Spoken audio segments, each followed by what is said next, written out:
फटकार के बावजूद भी नीतीश कुमार जी में कोई सुधार नहीं रहा, कोई लोक लज्जा नहीं बची। तो अब जनता जो है वो देख रही है, अब जनता जवाब देगी। सरकार चोर दरवाजे से आई है, पुराना इतिहास भी चोर दरवाजे का है, इस बार भी चोर दरवाजे से आई है। देश में पहली ऐसी घटना है जहां विपक्ष से इस्तीफा मांगा जा रहा है। नमस्कार, आप देख रहे हैं न्यूज़ भारतवर्ष और मैं हूं आपके साथ रमन राय। आज से बिहार विधानसभा की 17वीं विधानसभा सत्र का शुरुआत हो गई है और आज नवनिर्वाचित सदस्यों ने आज शपथ ली है। आपको बता दें कि प्रोटेम स्पीकर जीतन राम मांझी के द्वारा सभी नवनिर्वाचित सदस्यों को आज शपथ दिलाई गई है सदन में। और कहीं ना कहीं आज पहले दिन होने के बावजूद भी सदन में जो है सत्ता और विपक्ष के बीच काफ़ी नोकझोंक देखने को मिली है। जिस तरीके से तेजस्वी यादव के हमले के बाद बिहार सरकार के नए मंत्री शिक्षा मंत्री मेवालाल चौधरी को इस्तीफा देना पड़ा, तो कहीं ना कहीं अब तेजस्वी यादव भी सरकार पर काफ़ी ज़्यादा हमलावर हो गए हैं। लगातार उनके द्वारा बिहार सरकार में जो मंत्री है उन पे हमला किया जा रहा है। अशोक चौधरी का भी नाम तेजस्वी यादव के द्वारा लगातार लिया जा रहा है। इन सब चीज़ों को लेकर सरकार के जो लोग हैं, सरकार के जो मंत्री है, वो भी तेजस्वी यादव पर काफ़ी ज़्यादा हमलावर है। और आज तेजस्वी यादव जब मीडिया से बात करते हैं विधानसभा में तो क्या कुछ कह रहे हैं, सुनिए। उनको भी उस वक्त जो है संरक्षण दिया गया। हमको तो ज़्यादा कुछ नहीं कहना। सुप्रीम कोर्ट के फटकार के बावजूद भी नीतीश कुमार जी में कोई सुधार नहीं रहा, कोई लोक लज्जा नहीं बची। तो अब जनता जो है वो देख रही है, अब जनता जवाब देगी। विरोधी कह रहे हैं कि भ्रष्टाचार के आरोप पर मेवालाल चौधरी ने इस्तीफा दे दिया। जब भी ऐसा कोई मामला आता है नीतीश कुमार कार्रवाई करते हैं, लेकिन आपके ऊपर भी ऐसे ही मामले दर्ज हैं इन्हीं धाराओं में। क्या आप जो बताओ नेता प्रतिपक्ष है उसे वो पदभार ग्रहण करेंगे? आप एक बात बताइए, हम मंत्री कब थे, उप मुख्यमंत्री कब थे? 2015 से। क्या मेरा उप मुख्यमंत्री रहते हुए में कोई गंभीर आरोप लगा है?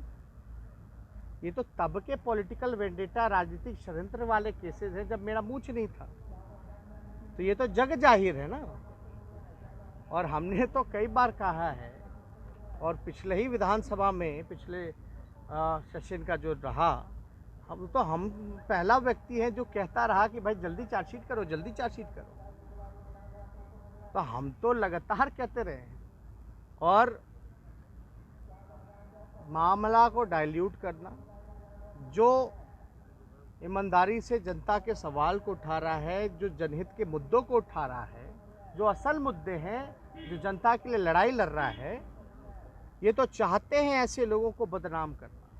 और ये तो इनकी पॉलिसी रही है, पॉलिसी नहीं बल्कि वर्किंग स्टाइल रहा है कि भाई लोगों के मन में एक गलत परसेप्शन, एक धारणा पैदा की जाए। लेकिन आप बताइए ना, हमारे खिलाफ तो किसी IAS अधिकारी ने नहीं बोला। हम तो चैलेंज करते हैं मुख्यमंत्री को, भैया हम 18 महीने उप मुख्यमंत्री रहे, 3 डिपार्टमेंट रहा, एक आरोप सिद्ध कर दो। सुशील मोदी जी कहाँ रह गए, क्यों नहीं सिद्ध कर पाए?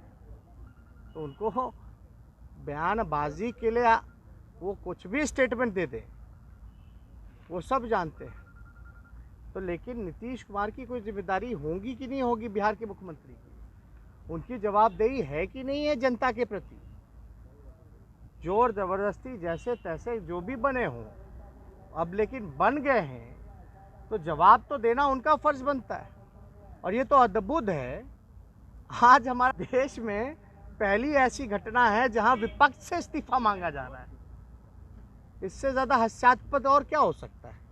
पहली विकेट आपने गिरा दी है इस सरकार की, और आगे कितनी विकेट गिराएंगे? देखिए, हमने सरकार चोर दरवाजे से आई है, पुराना इतिहास भी चोर दरवाजे का है, इस बार भी चोर दरवाजे से आई है।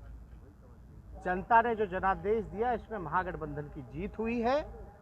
फिर भी जो भी हमारी जिम्मेदारी है, रोजगार बेरोजगारी को लेकर हम लोगों ने चुनाव लड़ा था। हम NDA गवर्नमेंट को, बीजेपी के और नीतीश जी को चैलेंज करते हैं और चुनौती देते हैं कि अगर आपने एक महीने के अंदर अगर आपने 19 लाख रोजगार नहीं दिए, तो जो जनता ने हमें 1.5 करोड़ से भी ज़्यादा, लगभग 1 करोड़ 24 लाख के आसपास, 1.5 करोड़ के आसपास जो मत मिला है, उनके साथ हम लोग सड़कों पर मिलेंगे। भले ही जनता का जो जनादेश है, जिसकी इन्होंने हाईजैक करने का काम किया, लेकिन ये हम लोगों को सड़क पर आने से नहीं रोक सकते। हमारी लड़ाई है, हमारी जिम्मेदारी है। चाहे हम पक्ष में रहते तो हमने तो समय सीमा बताई थी कि हम पहले कलम से पहले मंत्रिमंडल की बैठक में हम जो है 10 लाख सरकारी नौकरी देंगे, लेकिन बीजेपी के लोगों ने ना तो तारीख बताई, ना तो समय बताया। अब जनता इंतज़ार नहीं करेगी।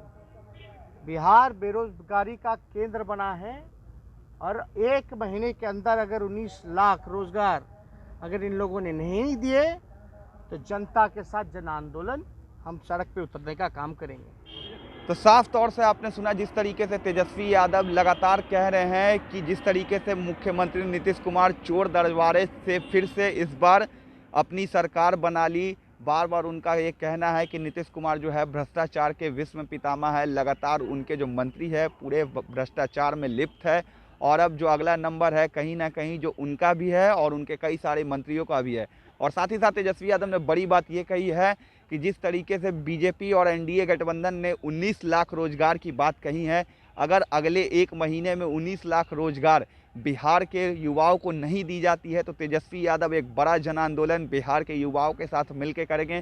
क्योंकि तेजस्वी यादव का साफ तौर से जो कहना था, चुनाव के पहले भी उन्होंने ये बात कही थी कि अगर हमारी सरकार बनती है तो पहले कैबिनेट की पहली कलम से 10 लाख युवाओं को रोजगार दिया जाता। लेकिन अब बीजेपी और जेडीयू गठबंधन की सरकार है, 19 लाख रोजगार की बात उन्होंने चुनाव से पहले की थी। अगर अगले 1 महीने में 19 लाख रोजगार बिहार के युवाओं को नहीं दिया जाता है तो इसके लिए वो एक बड़ा जन आंदोलन करने की तैयारी में है। अब देखना है कि सत्ता पक्ष इस पे कैसे रिएक्ट करती है। जिस तरीके से 19 लाख रोजगार की बात उन्होंने की है, क्या वो 19 लाख रोजगार बिहार के युवाओं को मिलता है या नहीं।